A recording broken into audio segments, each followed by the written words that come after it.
So I just saw Run, Hide, Fight, the latest movie from the Daily Wire. Also, spoiler warning for the rest of the video, I guess, but it doesn't matter because this movie is a piece of shit anyway. Despite just sounding like a generic action movie title, this movie is actually named after the protocol of what to do if you are in an active shooter situation. Except what the people who made this movie did not realize is that it is not dealer's choice. If you can run, then run. If you can't run, then hide. If you can't hide, then fight. It is order of priority. But in this movie, the main character escapes the school completely unharmed and unnoticed and decides to go back to fight the school shooters. There's a common intrusive thought a lot of people have where they're in a horrible situation but they wind up saving the day and they're the hero. And a lot of people worry that having this thought means that they're a narcissist, but it doesn't. What is bad, however, is if you take your school shooter power fantasy and you make it into a film. And what's even worse is if you have this school shooter power fantasy and then you make it pro-gun? I swear to God there's a scene in this movie where the security guard comes in and the school shooters are like, ha, he doesn't even have a gun, lame-o.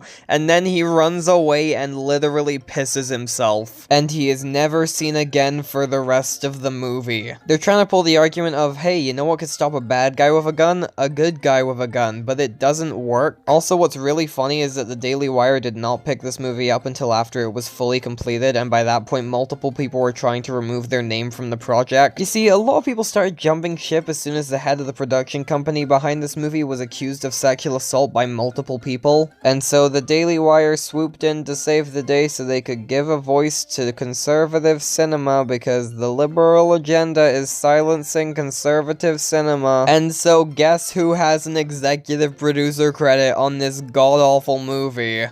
Whores in this house. There's some whores in this house. There's some whores in this house. There's some whores in this house. Hold up. I said certified freak 7 days a week. Wet ass P-word. Now, despite literally everything about this movie, it was not completely incompetent. I was pleasantly surprised by how much I enjoyed the framing in this movie. I mean, yeah, some of it looks really bad and the color grading hurts a lot of it, but it didn't look terrible. I would even willingly go so far to say that this film looked good for a lot of its runtime. I suppose if you have the money to get Thomas Jane and Radha Mitchell in your movie, you have the money for a competent cinematographer. The blood and the gore in this movie also looked pretty good. And that is literally as far as my compliments go for this movie.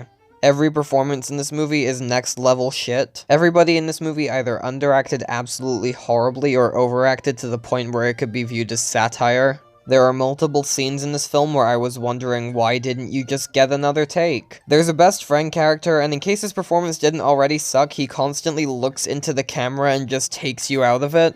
The main villain in the movie was doing his best Joker impression the entire time. The main girl in the movie was probably the best actor here, but that does not mean much when every performance is this bad. Her acting was absolutely atrocious, and I did not buy a single line that came out of her mouth. The music in this movie just sounded like stock action music. It's badly edited, the pacing is dog shit, nothing feels real or genuine. The tone is all over the place the entire film. The concept for this movie is literally just die hard in a school, and I'm struggling to think of any way it could have worked just off that alone. But it both manages to take itself far too seriously for its own good and be insensitively lighthearted. One of the shooters cuts the electricity, and one of the classes that doesn't know there's a shooting yet is like, oh well, I hope we saved our work. This film tries to have really foreboding build-up and foreshadowing, and it tries to be really spooky with it, but it fails miserably. Basically, the school shooting is taking place on a senior prank day, and that's the setup for a lot of things that happen later on. Man, I wonder if Becky is going to set up the slip and slide in the hallway this year. Hey, did you hear they filled the teacher's lounge all the way up with balloons? There's a scene devoted to a science experiment, so obviously that gets brought back later. The main character's locker opens weird, so naturally that gets brought back later too. Despite all of it being completely predictable, it felt like they were grasping at straws half the time.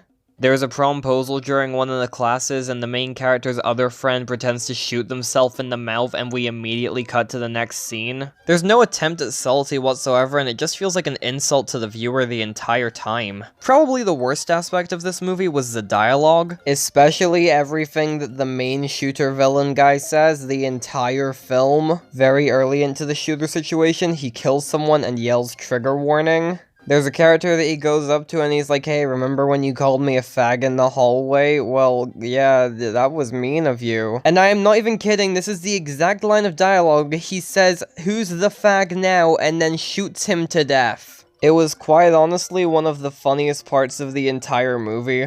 Once the main hero girl establishes contact with the main shooter villain, he tells her that she pissed in his cornflakes. At one point, the main shooter villain guy is on the phone with a cop, and the cop's trying to talk him down, and the main shooter villain's like, hey, I could have these students do vile things to each other, and they would do it, but I'm not interested in that. This is after he forces the Spanish teacher to strip at gunpoint on the livestream, by the way. I know I keep highlighting the main shooter villain guy, but he really does have the worst lines in the entire film. There was absolutely no moment in the movie whatsoever where I could take this character remotely seriously. And between just how terrible his dialogue is and just how awful of a job the actor playing him is doing, it felt like I was watching a hammed up 60s comic book villain, which is not the impression I should be getting from the villain in a school shooting movie. On the whole, this movie's script is just really atrocious. We open with a generic deer hunting scene that shows that the main character can use a gun and she's willing to kill things. Her dad starts talking about putting things out of its misery, and then she just smashes the deer's head in with a rock so abruptly that I nearly burst out laughing just because of how out of nowhere it felt. Anyways, now we're at home and she's having cereal and talking to her mom, and her dad comes in and he's like, who are you talking to? And his delivery made it seem like he was joking initially, but then later on in the movie you see her talking to her mom in the school bathroom, and that's when you realize, oh, her mom's dead. So naturally, over the course of the movie you get like 10 scenes where they're just interrupted by Ghost Mom. There is one point where she is literally being shot at, and then her Ghost Mom pops up and is like, hey, come this way, you'll be fine. Over the course of the movie, the Ghost Mom gets healthier visually. You see, the character died of cancer, but by the end of the movie, she is reverted to her pre-cancer form when she is seen for the last time. I have absolutely no idea why they did this, and it was really weird.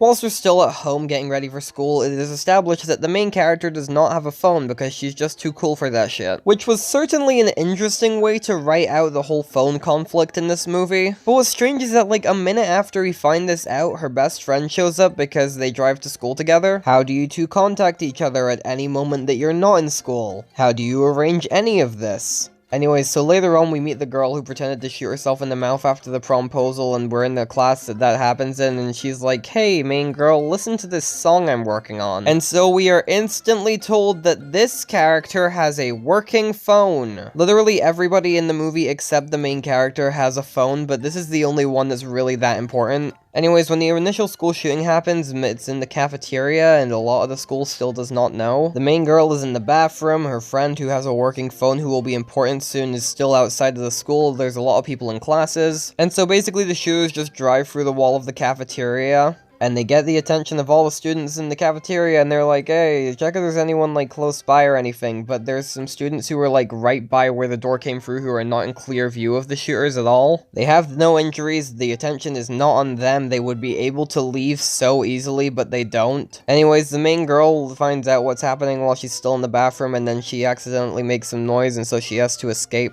And so you get this elongated sequence of her trying to escape, and she successfully leaves the building unharmed and unnoticed, but decides to go back and fight. She bumps into a group of students and is like, hey, don't go in the school, there's a school shooting happening, and they're like, this isn't a funny prank, senior prank day, remember, it's senior prank day, and she's like, no, I'm not kidding, run now. And in this group is the friend who has a phone who was like, hey, you want to hear this music I made earlier? And she's like, hey, I'm going with you, let's go warn the others. And despite having a working phone, she makes no attempt to use it to contact anyone. The police have already been contacted by some people in the cafeteria, so regardless of whether or not she did that, it would not matter at all. But when you are going to warn the other students and teachers, maybe you should try texting or calling them. But instead, they bang on the windows of 2 classes, one of which does not believe them, and the other pretty much believes them because they smash the window. And so at this point, the main girl is in that classroom, and she decides to pull the fire alarm to get everyone out the building. And now would probably be an even better time to text your classmates what's going on. All the students are out of class, a lot of them are probably checking their phones. You could text or call any of them and alert them to the situation. But instead, you are completely banking on the fire alarm working, which, spoiler alert, it doesn't. They shut it off. Why even set up the other character having a working phone if you are not going to use it? Why even set up the other character at all? Later on in the movie, the main girl gets hold of one of the shooters she's killed's phone, and she uses his phone to call the character who has a working phone, so the character with a working phone can pass that phone over to a police officer outside. And maybe you could justify that as the purpose if it wasn't for the fact that the main character does not have a phone, so how does she know the phone number? None of this makes any sense, and it would have been very easily fixable if you just made the characters act like actual human beings. Meanwhile, whilst all of this is happening, the shooters have gotten all of the people in the auditorium to call their loved ones, and the loved ones have likely called 911, so now he's asking them to live stream. And it is clearly visible the entire scene that none of them are actually live streaming, they're all just on the camera app.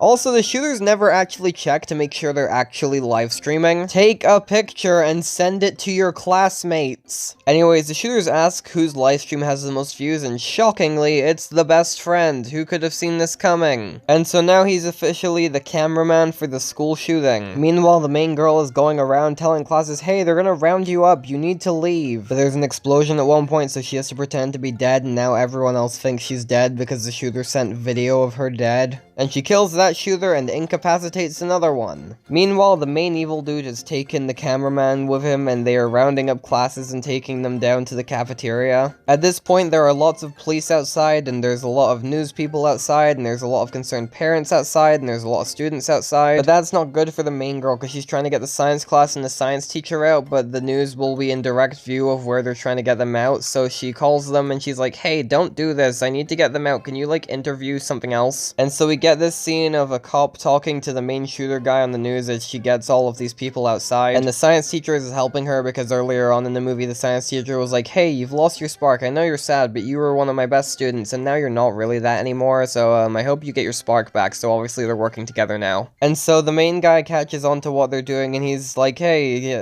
I'm gonna radio my girlfriend, hey, I'm guessing she's dead now, and I'm guessing that other guy's dead now, so I'm gonna kill someone every 5 minutes until you show up. And so the main girl's like, no, don't do that, I'm on my way, and she goes to get the guy that she incapacitated and is like, hey, everyone bullied you for having a small penis or something? You see, 3 of the shooters don't really get any real motive whatsoever, but the one that does was pantsed during an assembly, and since then he just hated everyone. And so now he feels really bad because he's realized, wait a minute, this was not worth it whatsoever, what am I doing? And so basically she goes back to this guy and she's like, hey, everyone made fun of you for this and they bullied you for this. Well, after this shooting happens, they're gonna look for a motive like, hey, why did he do this? And someone's gonna remember that. And more people are gonna laugh at you and make fun of you for this. So, help me now. And he agrees, so then she frees him and gives him a gun? I do not care how bad he feels, why would you give the school shooter a gun? This is such a horrible idea, but the film presents it like it's the smart thing to do in this situation. Quick PSA for anyone who did not already know this, but if you are in a school shooting situation, you should never give one of the shooters a gun if you have gotten them incapacitated. This should be basic common sense.